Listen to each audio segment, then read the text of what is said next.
Hello, magandang araw sa inyo lahat. Meron tayong pag-uusapan ng mga issue, no? Hindi ko alam kung may upload ko tong video na to before or after. Kasi ngayon ay 19 pa lang, so sa 20 ko i-upload to. Marami akong pending video na natabunan na. Uubusin ko muna yon. Kasi nga, di ba, maraming bagong issue na lumabas na natabunan. So ito, regarding kay Tito Norman uli, may in-upload si Punjin News. Ito, oh. Panoorin nga natin to. Sabi nga dito, bakit di kaya sila nag-usap magkapatid? Sabi ko na. Nag-usap kami ni Bongbong at gusto ko lang iparating sa kanya na my family and I, Sharon and I, had the full support to him to accomplish the given assignment. Ating kay Senator Marcos is always nandyan. Dadahak na naman. Nilunok! Nilunok! Binabati ko si Dory. Magandang araw dyan sa presidente ng Volunteers Against Poverty Foundation Australia na si Ma'am Dory Membrano. Ito throwback lang ito sa mga nakaraan ha. Mga mga minamahal kong pro Norman. Oo nga. Pero okay na, gumaling na naman na ako. Hindi pa ano yung ngipin niya dito, no? Hindi pa siya yung okay na. Nasa Australia siya neto eh. Kasi na-mention niya si Ma'am Sharon. Si Ma'am Sharon, ano yun? Maganda yun. Sinasabi ko sa inyo, mga maganda nagiging chicks ni Tito Norms eh. Tato ka talaga, Teddy. Kung ano-ano lang na siya pinagsasabi mo. Ay, nako. Akala ko na motibo ko rito, hindi pala. Pero okay naman. Ayan. Actually, nag-usap kami ni Senator Marcos. Naks. Nag-usap kami ni Bongbong. At gusto ko lang iparating sa kanya na my family and I, Sharon and I, had the full Why? support to him to accomplish the given assignment. I just need a little time to raise the fund that the Supreme Court is needed. Ano daw? Yun yung totoo nun. The people here in Australia are willing to give the full support to Senator Marcos, especially the Filipino community, which is the pro-Marcos, to accomplish the given assignment. Just imagine, no? Talagang ang lupit ng ano ni Tito Norms. Oo. So, si Senador ngayon, according sa kanyang administrator, kausap ko kahapon, si Congressman Jonathan De La Cruz, is nag-iikot daw sila ngayon throughout the Philippines para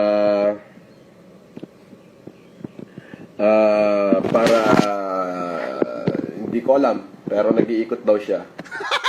Hindi makaisip ng sasabihin. Naghang. Di ba?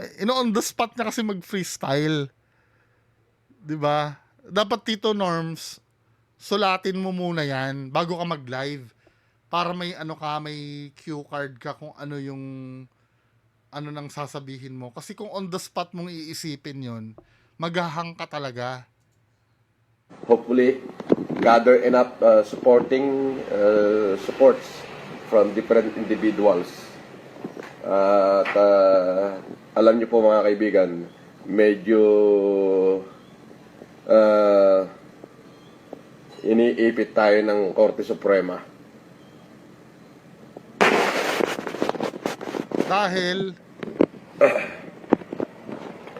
Ayun nga po, sabi ni Ma'am Cherry Pie, tsikahan ko daw tungkol kay BBM. So far, so good naman. At nasa akin lahat ng dokumento na galing ng Korte Suprema. Ipinorward sa akin that the Supreme Court is in favor. Pero yung mga dilaw, may kanya-kanyang hakbang pa rin silang ginagawa. Ika nga, the truth will set us free. So hopefully that the Presidential Electoral Tribunal uh, hindi sila maging bias sa pagdedesisyon regarding dyan sa kasong isinampa ni Ferdinand Romualdez Marcos Jr. against the congresswoman of the first district of Naga, which is Lenny Robredo. Ito yung time na yung vice president, 'di ba? Ang inaasahan ng lahat, si Bongbong ang mananalo. Tapos nanalo si Lenny Robredo. Ito yung pinrotesta. Alam pala ni Tito Norman 'yon, no? Oh. Yun lang muna. At mamaya ulit, magkita-kita tayo. Magandang umaga sa inyo lahat.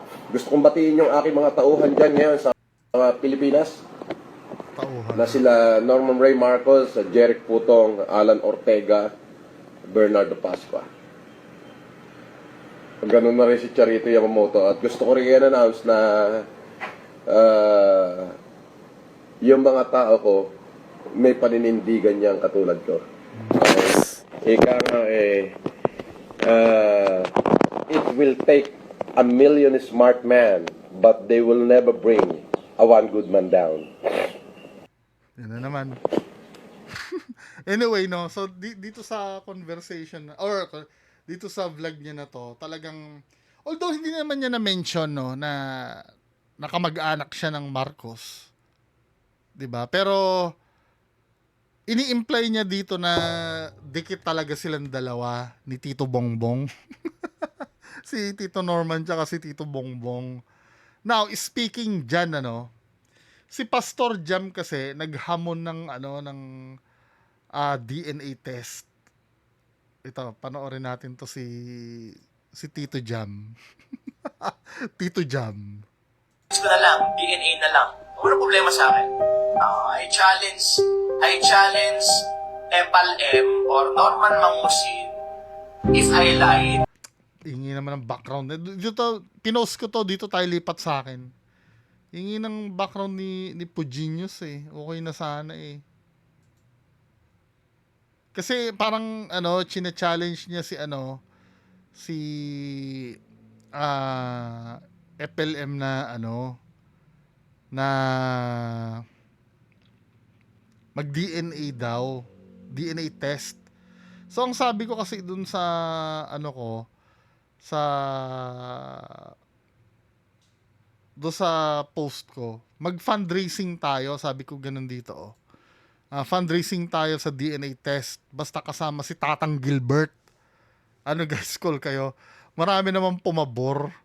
Kasi ito nga yung sinabi ni Pastor Jam. I challenge Epal M or Norman Mangusin if I lied, then I'm willing to go to jail. No. Sabi ko, if I lied, I'm willing to go to jail. I challenge him to go to a company or a hospital. Tagalogin na lang kasi, Pastor Jam. Pambihira ako, nahihirapan din eh. Tagalogin na. Pagka hindi kaya ng power, Hospital, sige, challenge ko na lang. DNA na lang. Wala problema sa akin. Oh. Kasi, sabi ko nga, I'm against. Sabi ko nga, ayoko makipag-away, but I am against. Laging bitin ang mga salita niya, Problema, I challenge. Ito yung maganda eh. Yung kung i-call ni Tito Norman yan, 'di ba? DNA test ng sibling, magkano ba? Pinost ko dito yung yung cost eh. Mukhang kaya naman. Ayan Ang importante dito, itong kahit yung lang hindi pang legal, kasi same lang naman yan eh. Hindi ko nga nagigets bakit magkaiba pa yung legal sa home lang. Ang home paternity test kasi hanggang 15,000, ang legal 21K. Ito daw, used for personal knowledge not typically court admissible. Tapos yung yung legal requires a strict chain of custody and neutral third party collection. Okay. Or embassy use. Ang ito kasi third party yung yung magko-collect para wala talagang Pero ay dubil parehas lang naman 'yan eh. Basta i-document lang na tama yung pagkuha ng ng DNA. 'Di ba? Yan importante ito. Kahit wag na si Jam kasi yung sibling daw, sibling, yung kapatid, grandparent, aunt, uncle test. Mahal, 31K yung pinakamahal Ang ang maganda kasi dito, kay Jam Mangusin, aminado naman si Jam na tatay niya si Tatang Gilbert eh. Ang importante kasi sa buhay ni FLM, yung tatay. Yun.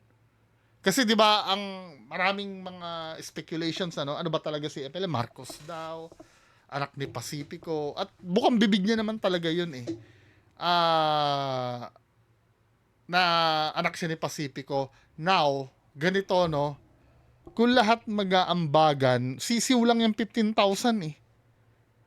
'Di ba? Tayo na yung gagastos, si Tatang Gilbert at si FLM. Kapag nag-positive yan, yari ang pagka-Marcos mo ngayon. Yan 21,000 lang Easy DNA yata ito eh. Ayan tama.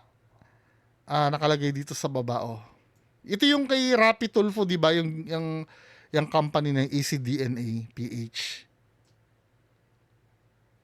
21,000 ito. Pag napatunayan na pang-legal ito yung 21,000 Pag napatunayan na si Tatang Gilbert ang tatay mo, yari ka. Lahat ng kinlames mo sa pagiging Marcos mo, yari.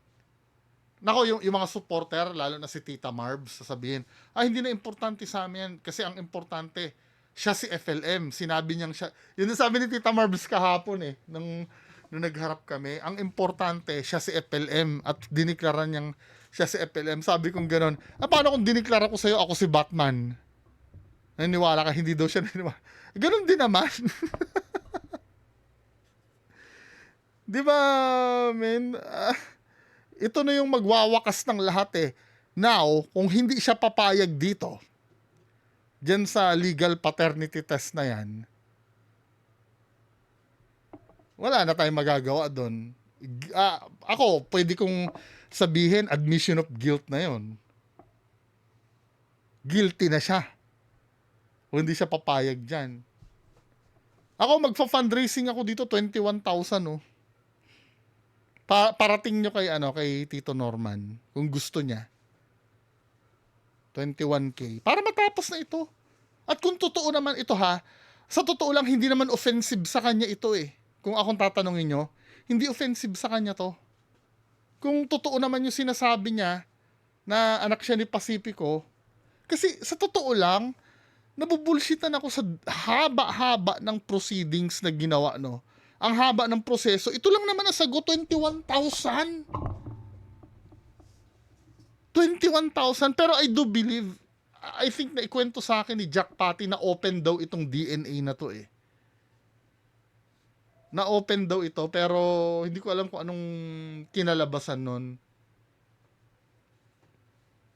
Siguro dahil sa walang gusto mag-participate dun sa pamilya Marcos. Pero ito na nga lang eh. Kahit wag mo nang pakialaman yung mga Marcos na yan. Ang i-DNA lang si Tito Norman tsaka si Lolo Gilbert. Yung dalawa lang na yon. Pag yan ay may resulta na positive, wala na tayong pag-uusapan.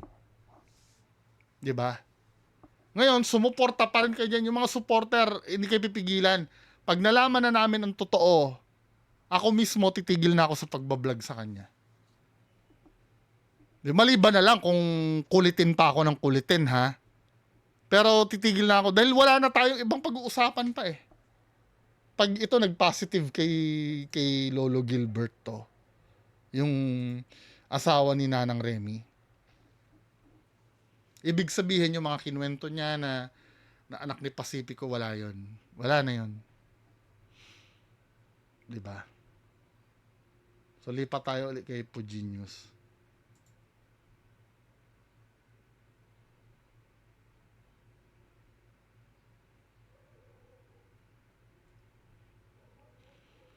Nasa TikTok na naman si ano eh, si Tito Norms eh, no? Ayan, no? Doon na naman. Well, nasa sa kanila yan kung may ano, no? Hihi!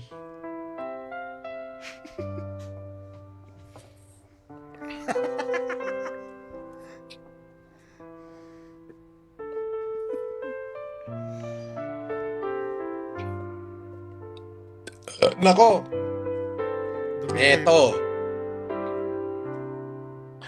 Lahat ho ng umalalay sa akin, lahat na tumulong sa akin, lahat na nagmahal sa akin,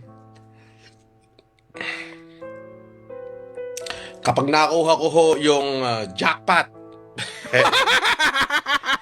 na 100 million, ay hahati ko sa iyo lahat. Sabi ni Lades, can we get much higher? So high!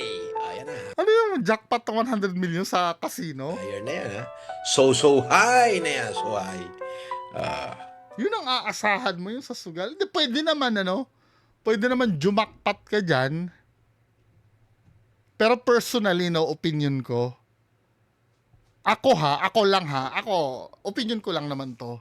Base sa pagkakakilala ko kay Tito Norman, granting, no, na manalo ito, hindi kayo babahagian yan. Feeling ko.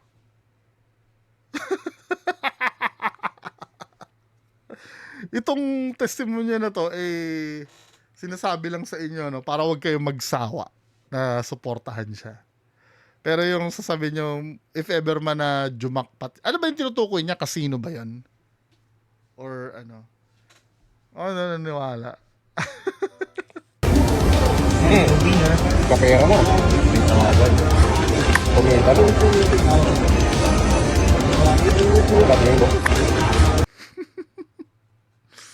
Ay, naku. Ano to sa TikTok? Ginaya ng bubble gum yun. Ang sarap-sarap kaya ng salad. Diba? Sige na, ito Masarap talaga yung salad, pero Ginaya daw ng bubble gang. Oo nga naman, no, yung pag ano niya sa salad. Ginaya ng bubble gum yun. Iba pa rin talaga yung ano, no? Yung pagiging proud niya sa sarili niya kahit negative. 'Di ba? Nako-convert niya as positive eh. Kung tutuusin, negative yun, yung nahuli ka. Tapos, ano mo na ginaya ng bubble gang. ayaw talaga. Ginanon yung ano. Ginanon yung napkin. Tayo na mo.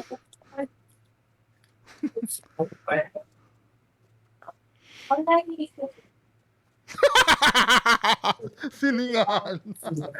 Sinipon ako si Okada, pero buisit ka.